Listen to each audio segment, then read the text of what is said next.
কবরের চাপ থেকে কারা রেহাই পাবে? একটি বক্তব্যে শুনেছিলাম কবরের চাপ নাকি সবাইকেই দেওয়া হবে। ভাইরা আমার, কবরের আযাব, বিশেষ করে কবরের প্রথম চাপ, আযাবটা শুধুমাত্র পাপিষ্ঠদের জন্যই হবে, কিন্তু কবরের যে একটা চাপ থাকবে, কবর প্রথমেই একটা চাপ দিবে। যারা কবরস্থ হবে না, বারজাখী জীবনে যে যেখানে তার ধ্বংসাবশেষ থাকুক, সেখানে একটা প্রেসার প্রত্যেকটা মানুষকে দেওয়া হবে, একটা চাপ থাকবে। একটা হাদিসে আসছে, নবী করিম সাল্লাল্লাহু আলাইহি সাল্লাম বলেছেন, এই চাপ থেকে কেউ রেহাই পাবে না। যদি কবরের চাপ থেকে কেউ রেহাই পায়, তাহলে সে সাদ ইবনে মুআজ রাদিয়াল্লাহু তাআলা একজন সাহাবীর কথা বলেছেন, তিনি পাবেন।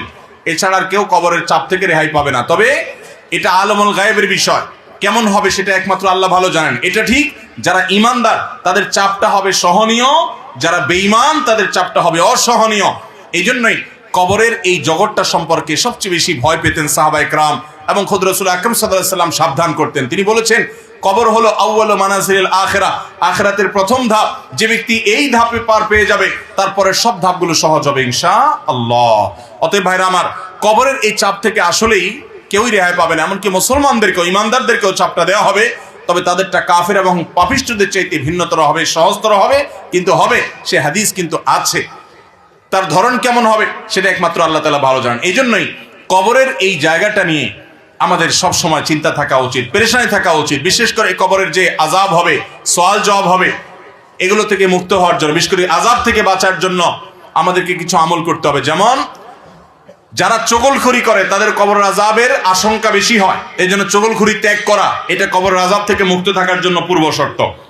আরেকটা হলো পেশাব থেকে ভালো করে পরিচ্ছন্ন হওয়া, পবিত্র হওয়া। ঘর বাড়ি, জামা কাপড়, শরীর পেশাবে মাখামাখি না করা, যত সম্ভব পেশাব থেকে পরিচ্ছন্ন থাকা। কারণ নবী রাসূলুল্লাহ সাল্লাল্লাহু আলাইহি ওয়াসাল্লাম বলেছেন, ইস্তানজাহু মিনাল বাউল, তোমরা পেশাব থেকে পবিত্র হও ভালো করে।